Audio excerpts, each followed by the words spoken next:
Welcome!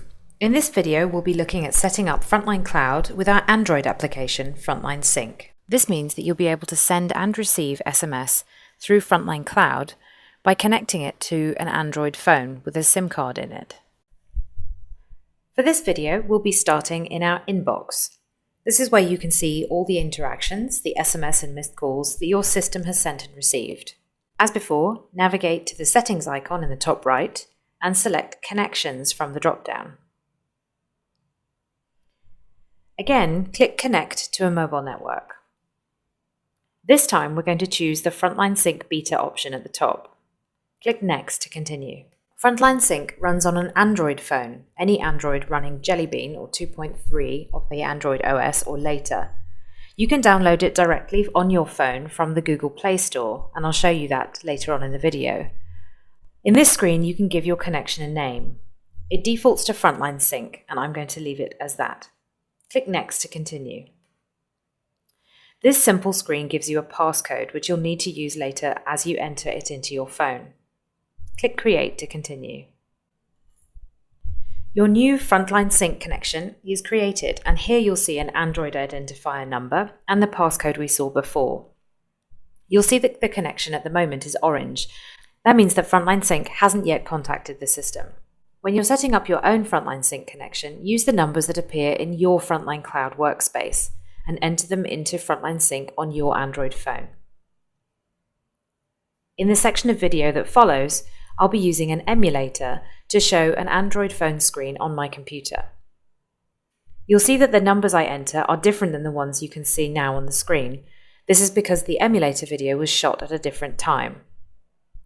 When you're setting up your FrontlineSync connection, you must make sure that the numbers match for it to work. To install FrontlineSync on your phone, go to the Google Play Store app. Open the Play Store and search for FrontlineSync. When the app comes up, click on it and then click the Install button. When it asks for permissions, accept. The app will then download. When it's downloaded, you can open it. FrontlineSync will take you straight to the connection setup. Click on Connect to FrontlineCloud. Here, you'll need to go back to FrontlineCloud to find the Android identifier and passcode numbers it gave you. Enter the passcode identifier numbers as instructed by FrontlineCloud. Click Update. The phone will connect to Frontline and take you to step 3. Here you can set your preferences. This is critical if you want to use your phone for only some of the functions of FrontlineSync. Here you can choose whether to send messages using the Android, upload incoming messages, and upload missed calls. For example, if you've decided you don't have the staff time to follow up on missed calls, you can uncheck this box. For now, I'm going to keep it checked. The slider sets how often FrontlineSync checks with FrontlineCloud to pick up messages and send messages back. You can change it by clicking on the line. I'm going to set it to 1 minute. Bear in mind that this will affect the battery life of your phone. Click Update on the phone and you'll see that the emulator has already interacted with Cloud and has set up a connection. On the phone, click Update and FrontlineSync will confirm that you are done.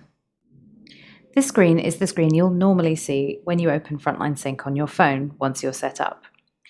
It will tell you the last time that FrontlineSync checked with FrontlineCloud and the next time it plans to. There's a button to manually check for outgoing messages if you don't want to wait. Below, it will confirm which traffic is moving to and from FrontlineCloud, and if you click on the activity log, once you have some messages and missed calls to show, they will be displayed here.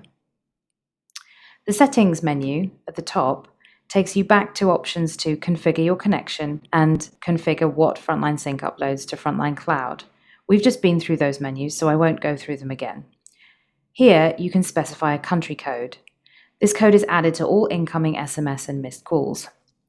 When you add a contact in FrontlineCloud, we recommend that you add it with the international dialing code in front of it, for example, for Germany, +44. However, some networks don't include the international dialing code when receiving SMS and missed calls.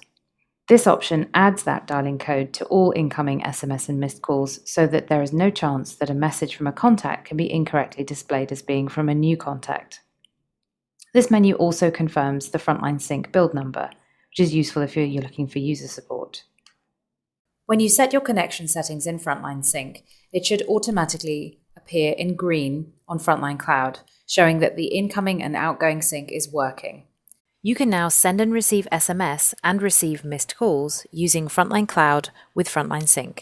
Congratulations!